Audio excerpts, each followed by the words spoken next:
श्री नारायण पेड़ीवाल जी, सूरत, गुजरात दादा से। वल्लभ से है।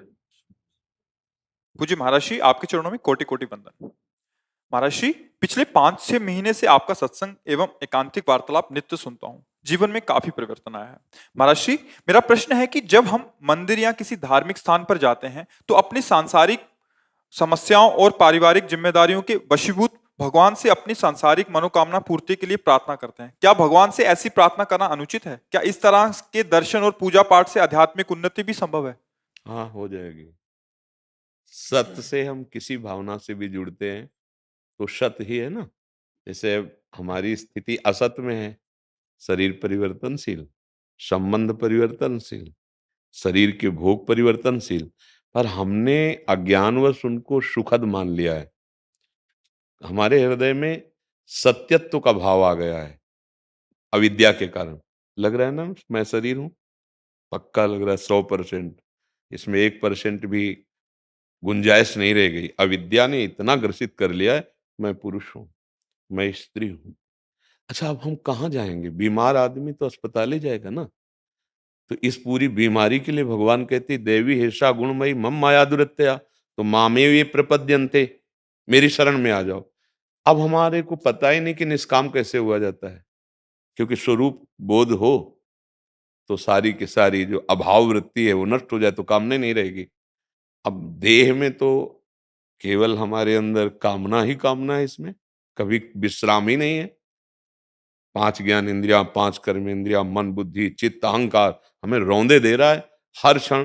तृष्णा वासना स्पृहा कामना ये हर समय हमारे अंदर। अब हम कहाँ जाएं? चलो, बढ़िया भाव मिला, भगवान की तरफ बढ़े।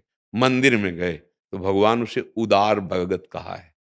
मांग रहा है वो, पर भगवान उसे उदार भगत कह रहे हैं।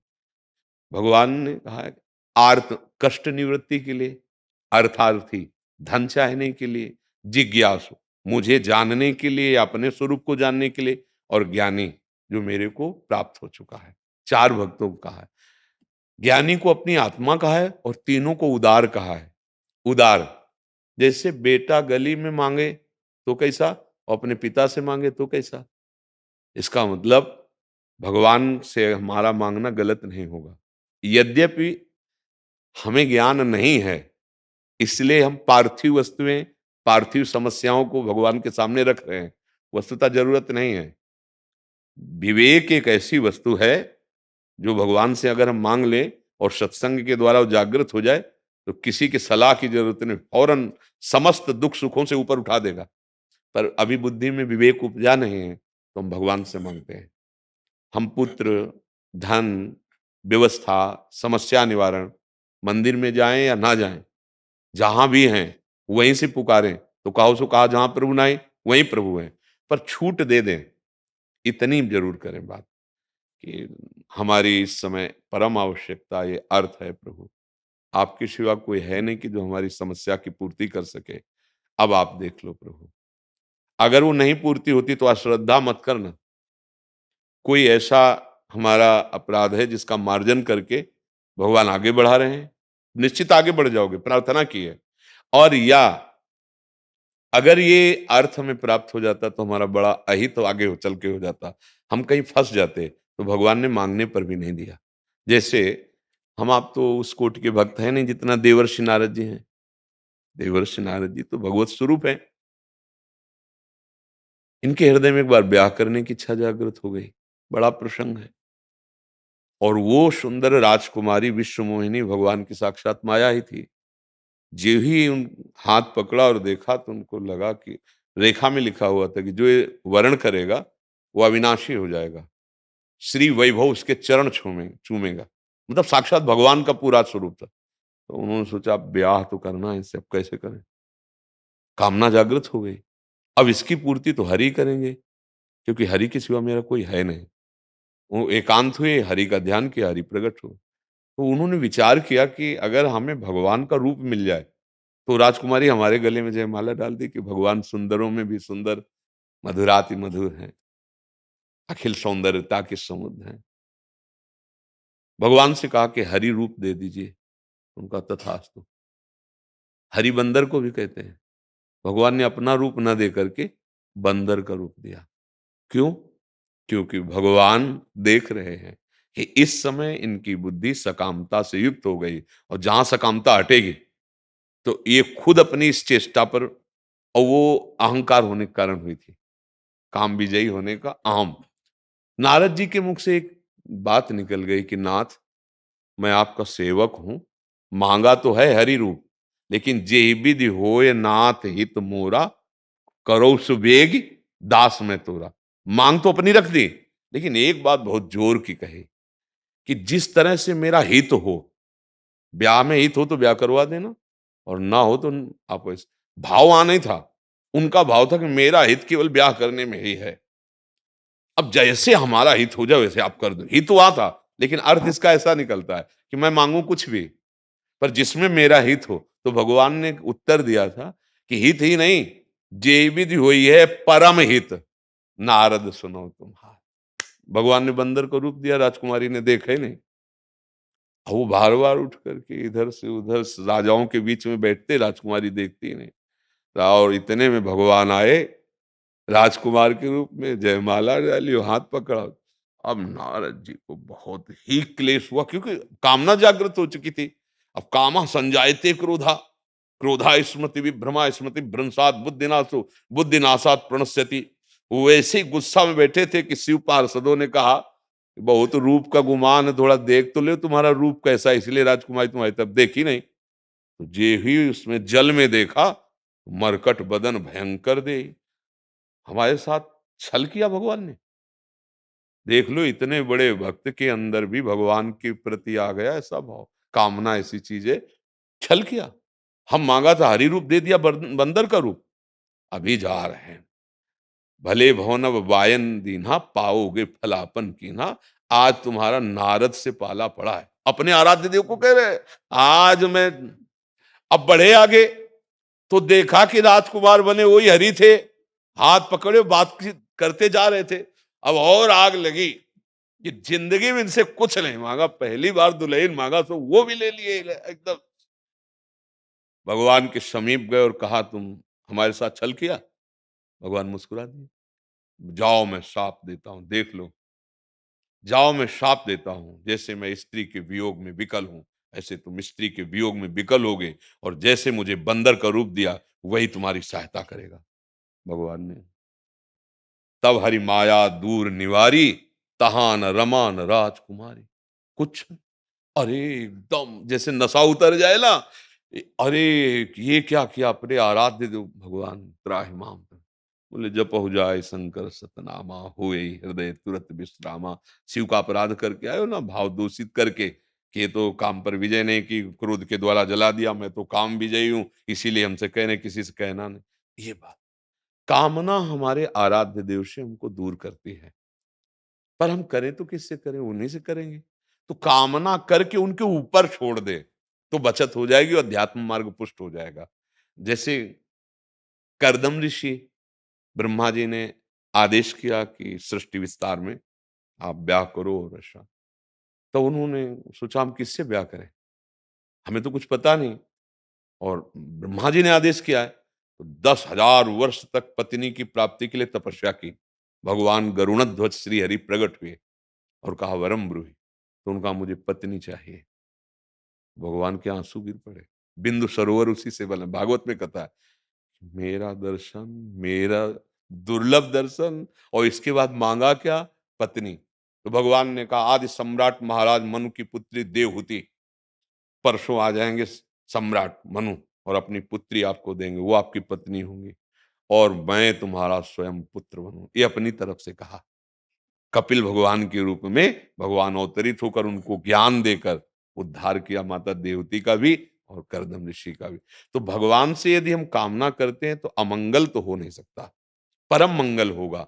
पर हमारी कहीं श्रद्धा न बिगड़ जाए, इसलिए उनके ऊपर छूट दे दे कि मांग हम ये रहे, पर आप देख लेना जिसमें हमारा हित हो, ये चौपाई जरूर बोल दे, जय विधि होए नाथ ही तुमरा, करो से बेग। जैसे हमारा हित हो वैसा प्रभु, वो मंगल भवन है। जो कुछ करते हैं मंगल होता है, उनके द्वारा मंगल हो ही नहीं सकता।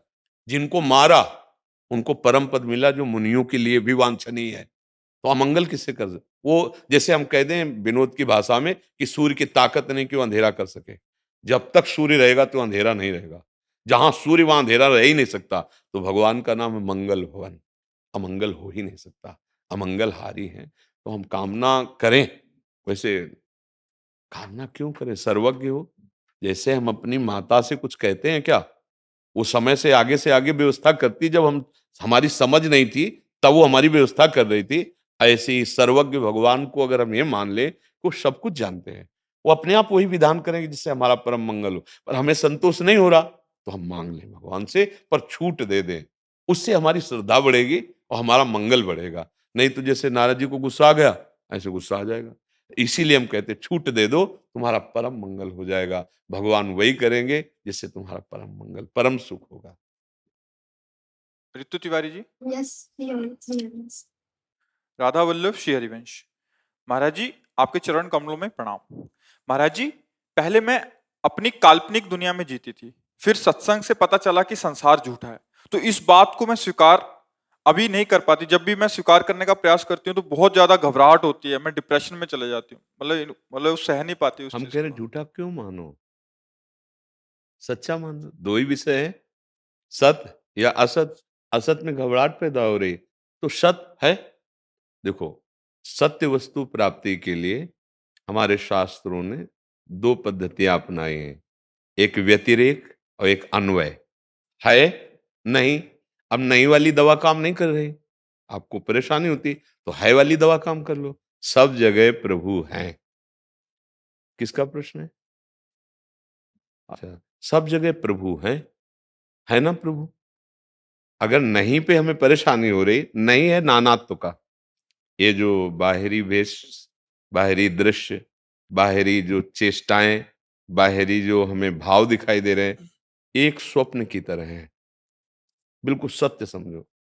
जब कभी किसी को बोध होता है, जैसे गोस्वामी तुलसीदास जी लिख रहे हैं, जेहि जाने जग जाए हेराई, जागे जथा स्वपन भ्रम जाई। ये भगवत तत्व को जब कोई जान जाता है, तो ये संसार उसकी दृष्टि से हेरा जाता है, गायब हो जाता है। ये नानात्व क्या दिखाई देता है? बोले एकमात्र प्रभु जो है। ये जो नानात्व है, ये भेद जो है, ये माया का प्रकट किया हुआ। मैं, मोर, तोर, तय, माया। और जब भगवत भक्ति के प्रभाव से ज्ञान जागृत होता है, विवेक जागृत होता है, तो जे ही जाने ये जग जाए हेराई। तो दिखाई क्या दे रहा है? बोले जड़ चेतन जग जीव जत सकल राम में जानी, बंदों सबके पद कमल सदा जोरि जुग पान। अब घबराहट की इसमें कोई जरूरत नहीं। यदि हम व्यतिरेक सूत्र नहीं संभाल पा रहे हैं, तो अन्वय सूत्र लगा दें। है, वही है, वही है। पत्नी में वही है, पुत्र में वही है, पति में वही है। प्रभु, मैं तुम्हें पहचान नहीं पाया। नाथ, हमने जो जो कामना की, आप वही वस्तु, व्यक्ति, स्थान का रूप धारण करके आप हमारे सुख के लिए, नाथ अब मैं पहचान रहा हूं, गुरु कृपा से कि आप ही हो। अब इसमें क्या घबराहट है? क्यों बच्चा? अगर हम ने नकारात्मक भाव, तो हमें घबराहट लग रही, तो हम सकारात्मक भाव ले लेते हैं। हमारे पास तो दोनों सूत्र है ना, ये नहीं है, ये नहीं है, ब्रह्म सत्यम जगन मिथ्या, ये नहीं, ये नहीं। अब घबराहट पैदा हो रही, क्योंकि हमारे पास अध्यात्म बल नहीं है, हमारे पास भजन बल नहीं है, हमारा मन मलिन हो चुका है। तो जिन विषयों को हम नहीं कहते हैं, वही उसका जीवन है, तो घबराहट पैदा कर दिया। हाँ, अब चलो दूसरी तरह से लेते हैं। अब अगर इसको मिठाई पसंद है, ठीक है, हम मिथ्या नहीं कहेंगे, हम ठाकुर जी को भोग लगाएंगे और चक्क पवाएंगे, पाओ। लेकिन अब प्रसाद है ठाकुर जी का, भाव कर इसमें प्रसाद, प्रसादे सर्व दुखा नाम हानि से उपजाते। वस्त्र मिथ्या नहीं, चलो प्रभु को अर्पित किया, पट प्रसाद भूषण उधर, भगवान को प्रसादी करके वस्त्र धारण किए, सब कुछ भगवान को समर्पित कर देते हैं, भगवत स्वरूप हो गया। हमारे भगवत प्राप्ति में किसी भी तरह की कोई बाधा नहीं, बस हमको समझना है। वैद्य के पास हम जाते हैं, अपनी कमियां बताते हैं, कमजोरियां बताते हैं, वो हमें बल देते हैं। ऐसे सदगुरु वैद्य हैं, चलो ये दवाई सूट नहीं कर रही, ये दवाई लो, अब इसमें तो परम मंगल हो ही जाएगा।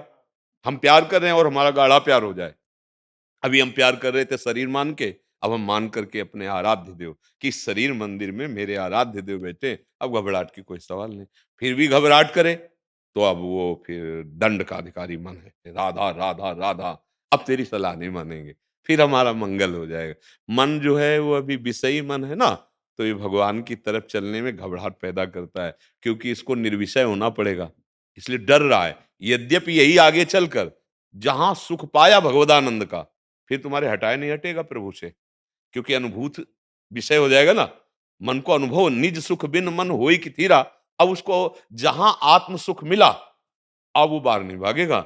जैसे निर्मल विशाल मृदु शीतल जलाशय के प्राप्त होने के बाद छोटे छोटे गड्ढों की स्मृति भी नहीं रह जाती, ऐसे ही परमानंद स्वरूप भगवान का आश्रय लेने पर, उनका आनंद प्राप्त होने पर ब्रह्मलोक तक के भोगों का भी त्याग हो जाता है। अब घबराहट का कोई प्रश्न ही नहीं रहा। इसलिए नाम जप करो, सब में भगवत भावना करो, मत मानो मिथ्या। वो सत्य है और वही सब रूपों में है। जब सृष्टि नहीं बनी थी तब वो थे, तो अब सृष्टि के रूप में कौन है? वही है। ये सिद्धांत समझ लो। अच्छा, क्या होता है ये जो व्यतिरेक पद्धति अपनाई गई है? नहीं, क्योंकि हमारा राग है शरीर में, तो अब राग रहित होकर वैराग्य भावना में फिर जो ज्ञान होगा, तब यही बात अनुभव में आएगी कि सब कुछ वही है, सब कुछ वही है, आना यही है। पर वो व्यतिरेक इसलिए लगाया जाता है कि हम लोग बाहरी फसाव में फंस गए ना, शरीर राग में फंस गए, तो शरीर राग से वैराग्य की तरफ, और वैराग्य से जो बोध हुआ तो पता चला जिससे हम वैराग्य कर रहे थे वो भी वही है। किंचन मात्र कुछ नहीं है, सर्वम खलविदम ब्रह्म। किंचन मात्र, मत्ता परतरम नान्यत् किंचिदत्, किंचन मात्र कुछ नहीं है। तो हमें तो लगता है बच्चा ये सिद्धांत स्वीकार कर लो, है सब रूपों में वही है, बढ़िया आनंद आ जाएगा, इसमें घबराहट की क्या बात है। जी महाराज जी, एक थोड़ा सा प्रश्न मेरा इसी विषय में। जी लीला चिंतन में तो बहुत आनंद आता है, कथा में भी दास जाता जगह जगह, लेकिन भजन माला का नहीं हो पाता, ये क्यों? हाँ, जैसे ये चद्दर है ना, इसके 4 कोने होते हैं, नहीं होते? तो चारों कोने से पूरा चद्दर है। ऐसे नाम, धाम, रूप, लीला, ये भगवान की चारों एक ही चद्दर है। अगर हम रूप चिंतन में है तो भगवान में है, लीला गायन श्रवण चिंतन में है तो हम भगवान में है, नाम जप में है तो हम भगवान में है, और धाम की चिंतन में है तो हम भगवान में है। चारों हमारी उपासना के एक खंभ हैं, नाम रूप लीला धाम। अब हम किसी एक में है तो हमें शोक नहीं करना, एक कोना पकड़ो और खींचो, पूरा चद्दर आ जाएगा कि नहीं आ जाएगा? चारों कोने थोड़ी पकड़ के खींच ला है, कोई एक कोना पकड़ो और खींच लो तो पूरा चद्दर तुम्हारे हाथ में आ जाएगा। नाम रूप लीला धाम, किसी एक को पकड़ लो। देखो, लीला श्रवण मात्र से इतनी सुंदर उदाहरण है इसमें भागवत में, धुंधकारी जैसा महाअपराधी कोई अन्य साधन नहीं, पर एकाग्रता पूर्वक सुना, ए जड़ गांठ बांस की फट गई, फिर यहां हमारी अज्ञान ग्रंथि क्यों नहीं खुल जाएगी? और कुछ साधन नहीं बना, केवल भागवत सुनने मात्र से विमान आया और बैठकर हरि रूप होकर चला गया, कोई अन्य साधन नहीं। मथुरा की ब्राह्मणों की पत्नियां जो याज्ञिक ब्राह्मण थे, कोई अन्य साधन नहीं, केवल वृंदावन की मालिनी पुष्प ले जाती और चर्चा सुनाती कन्हैया की, तो भगवत साक्षात्कार हो गया। रत्नावती जी, कोई साधन नहीं, दासी केवल वृंदावन बिहारी जी के नाम और रूप लीला की बातें सुना सुना के तो, और वो भक्त भूप हो गई रत्नावती जी। तो भगवत लीला चरित्र ये निश्चित भगवत प्राप्ति करा देता है। बस ये है कि संसार का चिंतन न होने पावे, इसलिए किसी एक को पकड़ो और उसे अनन्य चिंतन में लाओ। अनन्य चिंतन, प्रभु की लीला के श्लोक हैं, प्रभु की लीला के पद हैं, गुनगुनाते रहो। लीला चिंतन, लीला गायन, लीला श्रवण, इतना देखो सिद्ध पुरुष क्या करते हैं, यही करते हैं। सनक सनंदन सनातन सनत कुमार है ना, हाँ, आशा व्यसन बसन अति नहीं, रघुपति चरित होए ता सुने, एक प्रवक्ता बन जाता है और 3 श्रोता बन जाते हैं, और अनवरत चलता रहता है नाम जप भगवत कथा। अच्छा, भगवान शंकर जी क्या करते हैं? उमा जी बैठी उनको सुना रहे, और या तो समाधि में उनके चिंतन में है, और या फिर लीला गायन में है, और या फिर अस्कई जपन लगे हरि नाम, या तो नाम जप कर रहे हैं, वही तो सिद्ध पुरुष कर रहे हैं, वही भगवत स्वरूप कर रहे हैं, और वही हमें करना है। नाम जप, लीला गायन, लीला चिंतन। तो अगर एक पकड़ लिया, जैसे आपको तो बहुत रुचि लीला में है, तो फिर हमको पश्चाताप नहीं करना है, आनंदित रहिए और उसको छुपाइए। अब जैसे यहाँ बता दिया, शांत इसको अंदर से कि हमारी लीला में रति है, ये तो मतलब अपने साधु समागम में कह दिया, आगे नहीं। आगे क्या है कि जो हमारे है उसे हमें बचाना है और हमें मांगना है। जैसे हमें लीला में प्रीता है, तो हमें कोई संत महापुरुष मिले, महाराज थोड़ी कृपा कर दो, थोड़ी लीला में हमारी भी रति हो जाए। समझ रहे ला? मतलब आप बड़े चतुर खिलाड़ी हो गए, आपके पास जो है उसको तो बचा ही लिया, और ऊपर से और उसमें रति बढ़े प्राय। देखो भरत जी सिया राम के अनुराग में मगन है, लेकिन प्रयागराज जी से कह रहे हैं कि आरत काह न करे कुकर्मु, मांगो भीख त्याग निज धर्मु। क्या? मुझे अर्थ न धर्म न काम, रुचि गति न चहो निर्वाण, जन्म जन्म रति राम पद यह वरदान। हाँ, हमारे पास जो है उसे तो छुपा लिया, आगे जहां हमें दिखाई देता है कि दाता है, तो भैया हमें थोड़ा और दे दो, क्योंकि इसकी प्यास बढ़ती जाए, श्रवण की, चिंतन की, गायन की। जिनके श्रवण समुद्र समाना, कथा तुम्हारी सुभग सरिनाना, भरहि निरंतर हो ही न पूरे।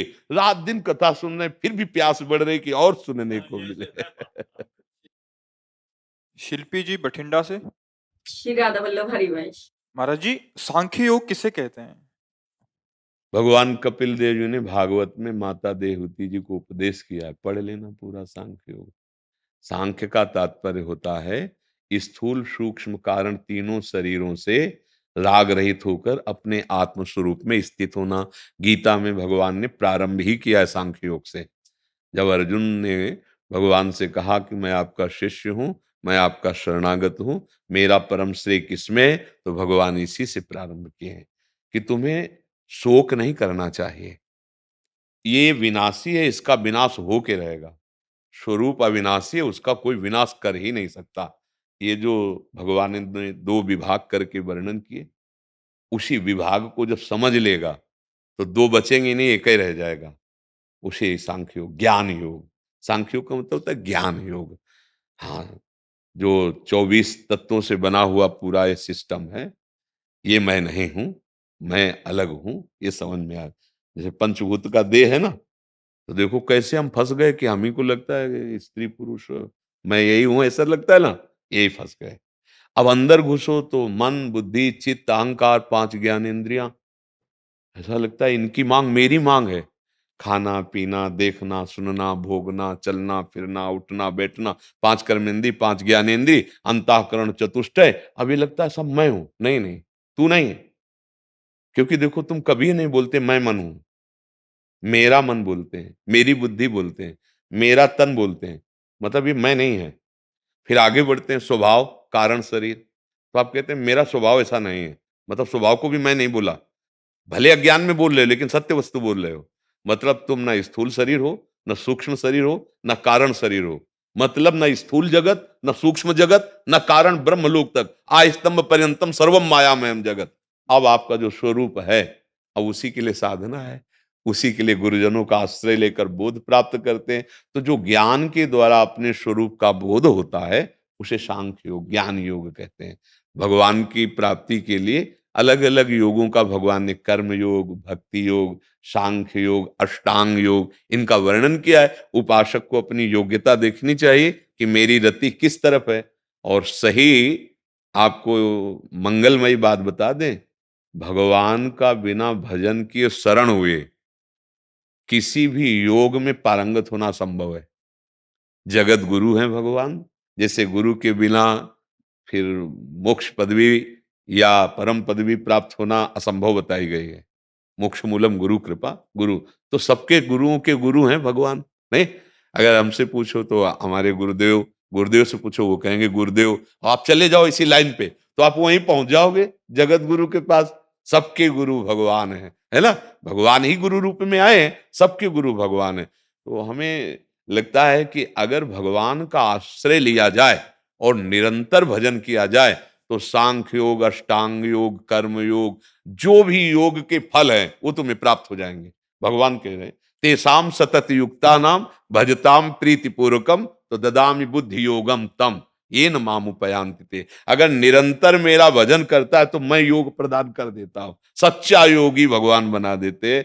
और अगर अपनी बुद्धि बहुत बढ़िया काम कर रही है तो फिर वेदांत दर्शन पढ़ो, उपनिषदों का सार। आद्य गुरु भगवान शंकराचार्य जी प्रकट हुए हैं उसी ज्ञान योग का वर्णन करने के लिए, तो उसे जानो। ज्ञान योग जो है आपके स्वरूप में आपको स्थित करने के लिए है।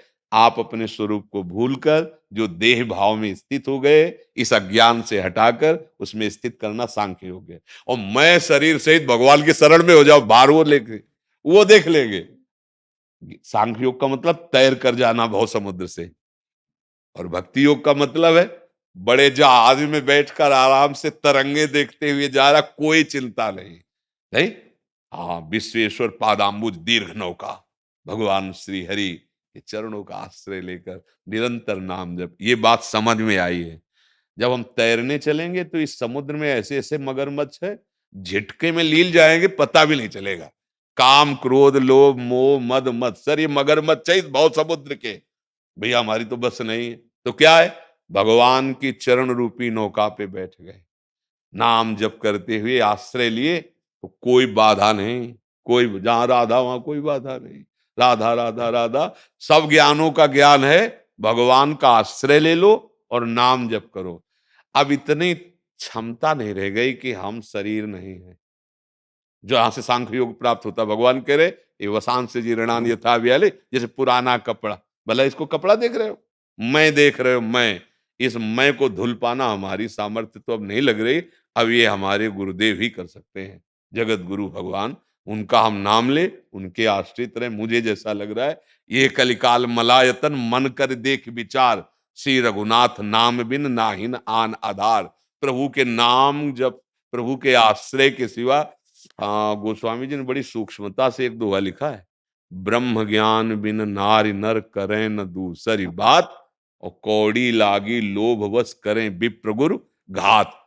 ज्ञान बहुत उत्तम, पर उस पे चल पाना ये गुरु कृपा पात्र का ही, नहीं तो भगवान शंकराचार्य जी ने भी कहा है कि ज्ञान प्राप्त करने के लिए भक्तिरेव गरीयसी, स्वरूपानुसंधान भक्तिरेव। बोले भक्ति श्रेष्ठ मार्ग है जिससे बहुत जल्दी ज्ञान प्राप्त हो जाए। भक्ति के पुत्र हैं, लड़का बच्चा है ज्ञान वैराग्य, है ना। अलग से कोई भागने की जरूरत थोड़ी, भगवान की भक्ति करो तो ज्ञान वैराग्य सब कुछ आ जाएगा। मुझे लगता है करुणा में भगवान का आश्रय ही सबसे बड़ा ज्ञान है, कि भगवान हमारे, हम भगवान के, फिर वो अपने आप स्वरूप बोध हो जाएगा। मम दर्शन फल परम अनुपा, जीव पाव निज सहज स्वरूपा, अपने आप स्वरूप प्रकाशित हो जाएगा। तरंग जी कोलकाता से। राधे राधे श्री हरिवंश। पूज्य महाराज जी, आपके चरणों में मेरा प्रणाम। गुरुदेव, राधा रानी की कृपा से समाज सेवा का सौभाग्य मिला है। मैं जब भी कोई समाज सेवा व्यक्तिगत तौर पर करता हूं तो उसका कोई भी प्रचार नहीं करता, पर जब संस्था के तौर पर करते हैं तो उसका फोटो सोशल मीडिया पर अपलोड कर देते हैं, ये भावना रखकर कि जिन्होंने डोनेशन दिया है कि उनको सहयोग का प्रमाणित हम कर सकें, औरों के लिए प्रेरणा बने। लेकिन कुछ लोग कहते हैं कि फोटो आदि शेयर नहीं करना चाहिए। गुरुदेव, इसमें आप नहीं, सेवा का उद्देश्य क्या है? सेवा का उद्देश्य मतलब एक भगवत मार्ग के भगवत सेवा तो फिर फोटो छपवाने से मतलब क्या है? ये संस्था की, जब हम एक संस्था जैसे काम करते हैं तो लोग जो हमें डोनेशन देते हैं तो उनके लिए एक प्रमाण बन जाए वो चीज। नहीं, लोगों के डोनेशन पर सेवा नहीं होती। भगवान निमित्त बनाकर किसी को भी भेज दें, पर जब आप भगवत मार्ग शब्द किया तो लोगों का भरोसा और लोग हमें सहयोग दें ऐसी भावना से, इसे सेवा नहीं कहते। हमारे तन मन प्राण धन जो कुछ हमारे पास है, जितना है उससे हम सेवा कर रहे हैं।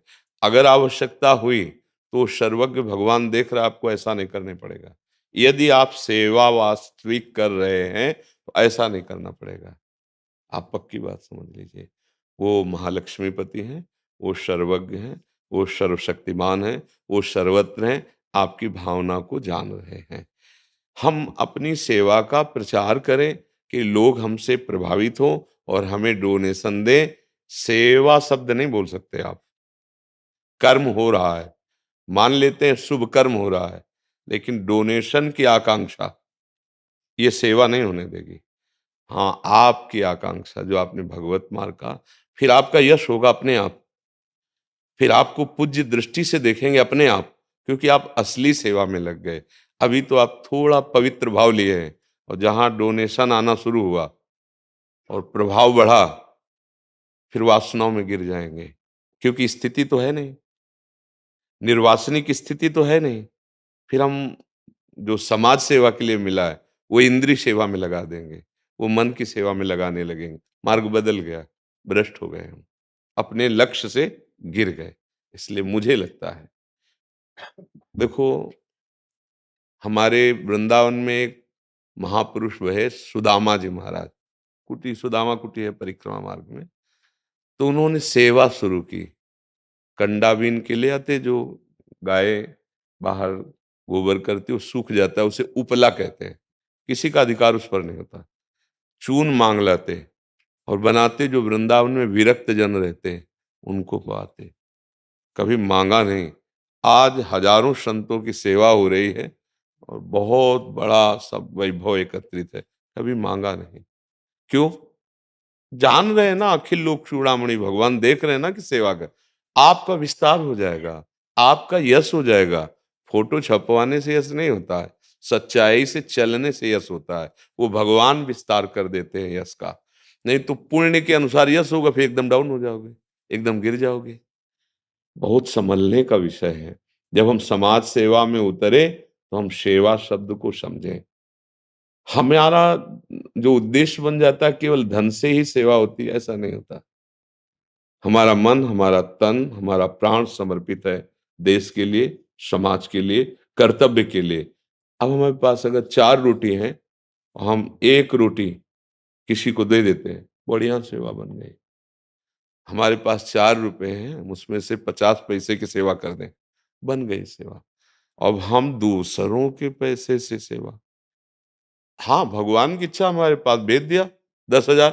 अब विवेक के द्वारा हम 10,000 कैसे सेवा में खर्चा करते हैं, और जहां 10,000 सही खर्चा किया तो 1 लाख आ जाएगा। 1 लाख सही खर्चा किया, 1 करोड़ की व्यवस्था हो जाएगी, वो देख रहे हैं। पर बहुत मुश्किल होता है सेवा के स्वरूप को समझना।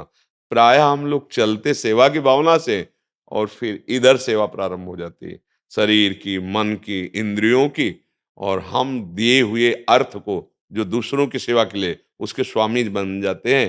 फिर सेवा धर्म नष्ट हो जाता है और हम गिर जाते हैं। बच्चा बहुत बढ़िया है, आपकी नई अवस्था है, आप हमारे समाज सेवक बने, पर डोनेशन की इच्छा ना रखें। उधर देखो श्री कृष्ण की तरफ, कि आप जितना दोगे ईमानदारी से उतनी सेवा, नहीं तो प्राणपण से हमें शरीर दिया है, बुद्धि दी है, हम सेवा करेंगे। अब आप देखो मुझे कैसा सेवक बनाना चाहते हो, पक्का आप देख लेना, ऐसा नहीं करने पड़ेगा। भुगतें और दें और न जाचें, सेवक में ऐसी सामर्थ्य आ जाती है। सेवा धर्म भगवान को अधीन कर लेता है।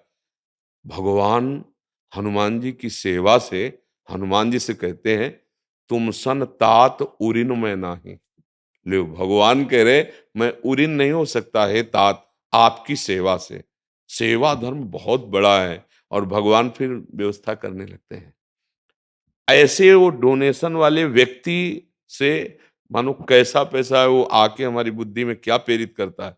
और जब भगवान प्रेरित करके लाए हैं, आपने मांगा नहीं, आपने प्रचार प्रसार नहीं किया, निश्चित होने लगेगा, निश्चित। क्योंकि सत्य छुपाए नहीं छुपता, आग छुपाए नहीं छुपती। सेवा बहुत बड़ी पवित्र और सामर्थ्यशाली वस्तु है, वो भगवान को अधीन कर लेती, फिर लोक की तो बात क्या है। पर हम सेवा के नाम पर कहीं ना कहीं प्रचार प्रसार अपना जानते कि हम बहुत बड़े सेवक, और जैसे आपकी भावना निकली ना, ये लौकिक तो ठीक है, लेकिन आपने कहा भगवत मार्ग में, उस पे ठीक नहीं। लौकिक में तो महाराज जी कहीं ना कहीं ऐसी मान्यता बनती कि हम अगर नहीं प्रकाशित करेंगे कि हम यही सेवा कर रहे हैं तो हमारे पास कैसे धन आएगा, फिर कैसे हम धन से। नहीं, धन से ही क्यों सेवा? अगर एक आदमी बीमार पड़ा हुआ है और हम केवल शरीर सेवा में रत है, तो औषधि और रुपए की व्यवस्था ना हो जाए तो मुझे कहना, क्योंकि वो सर्वज्ञ देख रहा है। मतलब जीवन के अनुभव की बात कहते हैं, कोई ऐसे हम नहीं कि मनगढ़ंत बात कह रहे हैं। विश्वास करो, विश्वास करो। वो देखो, आप देखो बच्चा, 500 सब साधक होंगे ऐसे सब, जिनका अच्छा किसी से कोई फीस है, कोई मांग है? श्री जी हमारा भरण पोषण करवाती हैं, श्री जी के द्वारा चलता है। ऐसे अपने मन से निकाले 100 रुपया रख दे, हमारे लिए अमृत है। उसको फीस रूप में कि आप एकांतिक में आइए, इतने दीजिए, उसी दिन बंद कर देंगे, आएंगे नहीं हम। हमारे जीवन का उद्देश्य भगवत प्राप्ति है, तो बच्चा बिना मांगे बढ़िया भोजन मिल रहा है, बढ़िया वास मिल रहा है, बढ़िया व्यवस्था चल रही। हमने मांगा नहीं, अपने आप प्रेरित करके। उसी बल से मैं कहता हूं कि भगवान को अल्पज्ञ मत समझो, वो तुम्हारी सेवा देख रहे हैं, वो निश्चित व्यवस्था कर देंगे। अच्छा, जब धन से हम प्रधानता सेवा रखेंगे तो नहीं हो पाएगी। धन की प्रधानता रखेंगे तो सेवा नहीं हो पाएगी, और भगवान की प्रधानता रखेंगे तो बढ़िया सेवा बन जाएगी, बढ़िया सेवा बन जाएगी। पक्का एक व्यक्ति की सेवा भी भगवत प्राप्ति करा सकती है, एक व्यक्ति की सेवा।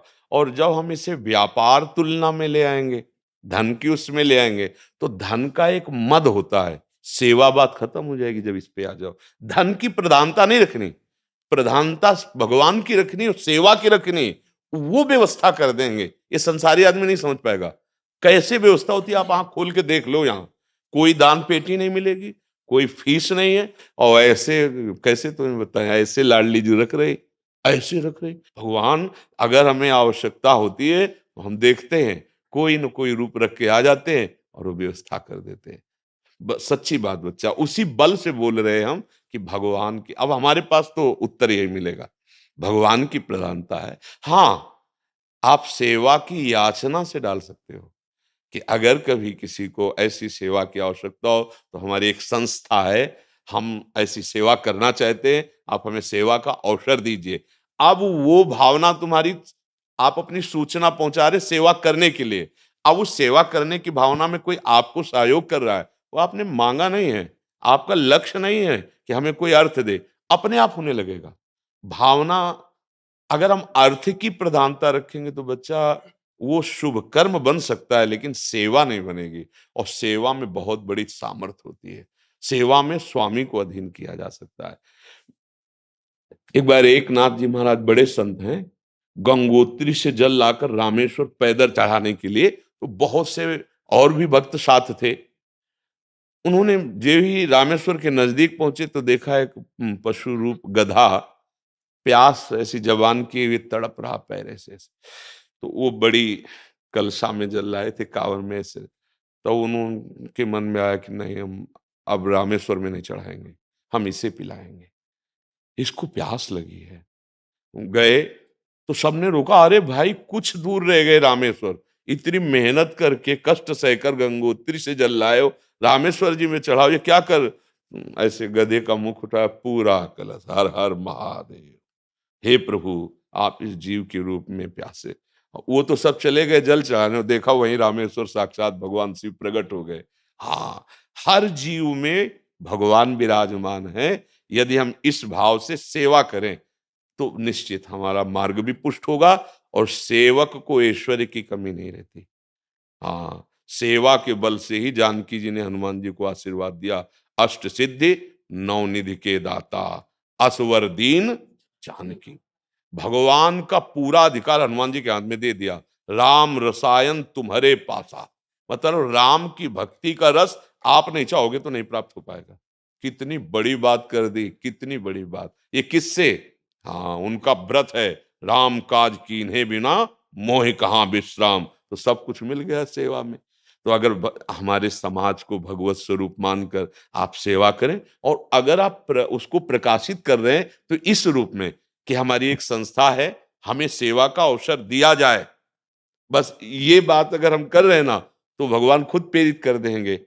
अगर हमें डोनेशन दिया जाए क्योंकि मैं ऐसा करता हूं, शब्द बदल गया, और हम सेवा करना चाहते हैं समाज की, हमारी एक संस्था है और हमें सेवा का अवसर दिया जाए, अब उसमें खुद प्रेरित करेंगे वो कि किससे कैसे सेवा करा, वो बड़ा आनंद का विषय होगा और आप निर्विकारता की तरफ बढ़ोगे।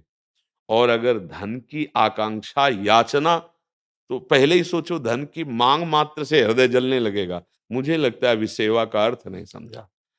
धन से अगर हमारी प्रधानता जुड़ गई तो सेवा शब्द ही गायब हो जाएगा, और जब प्रधानता हमारी सेवा हो जाएगी तो धन ऐश्वर्य तो अपने आप आएगा। मैया आशीर्वाद दिए।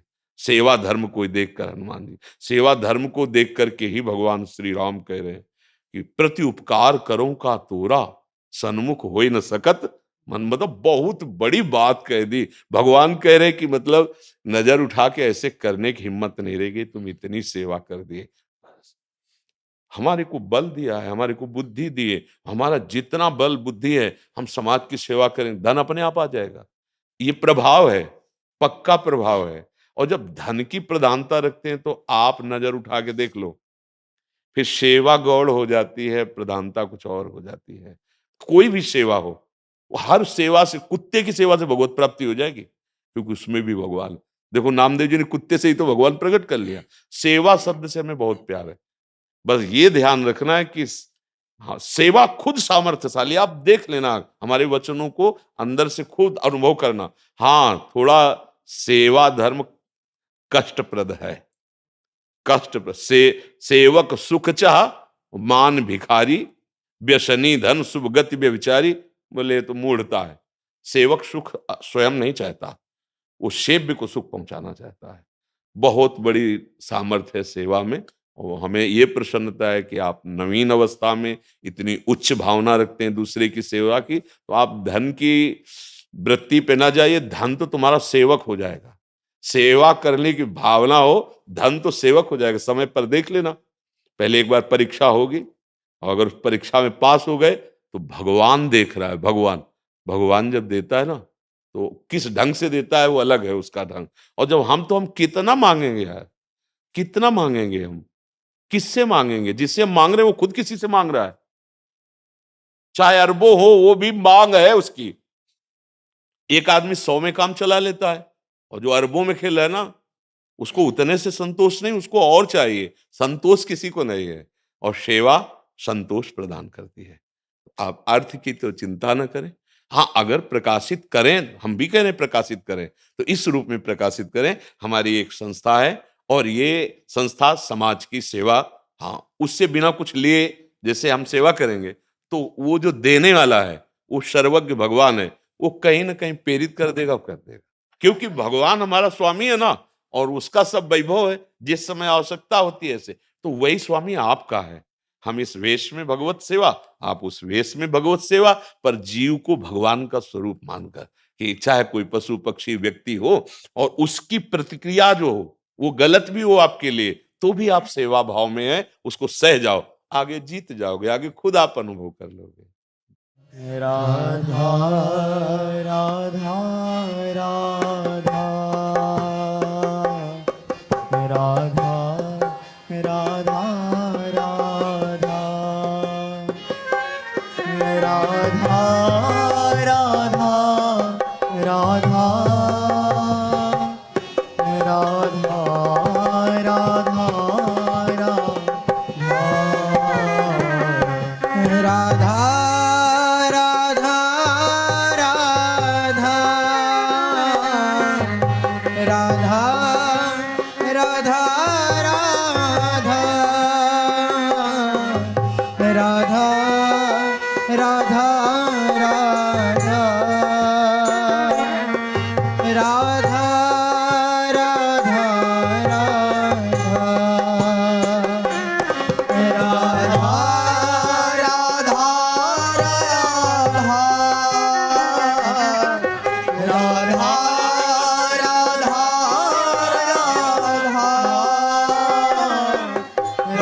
राधा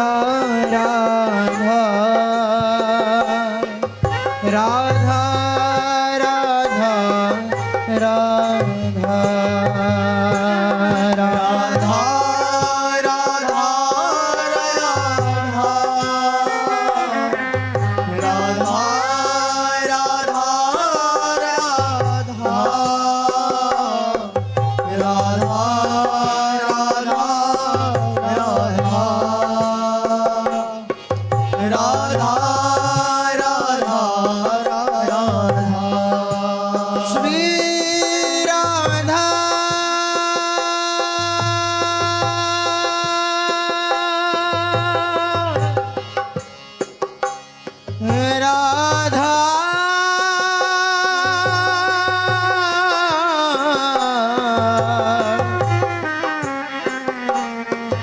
राधा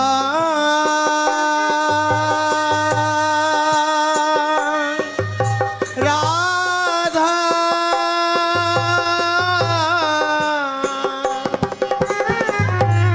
राधा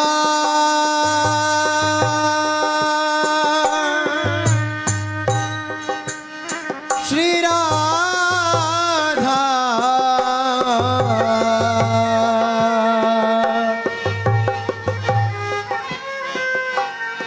राधा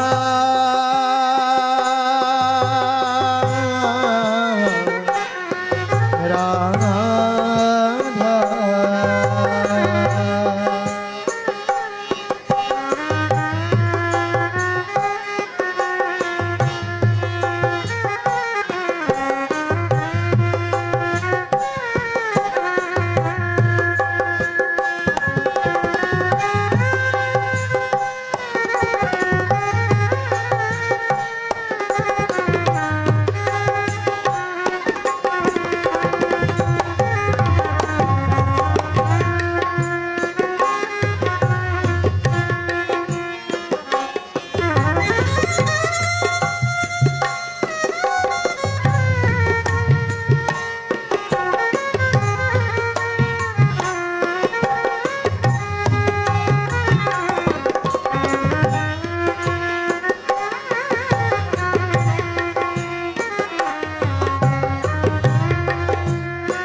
राधा राधा राधा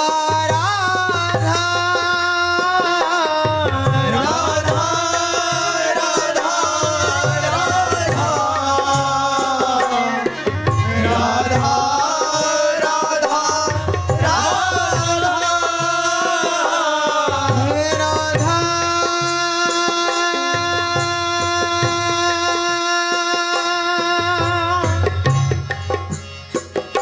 श्री राधा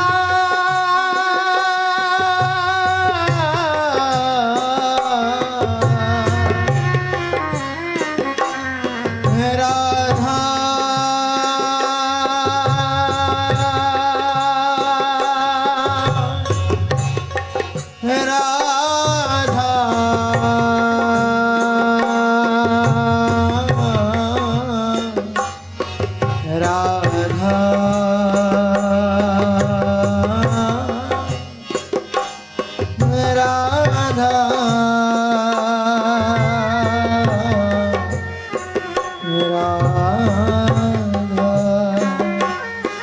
राधा राधा राधा राधा राधा राधा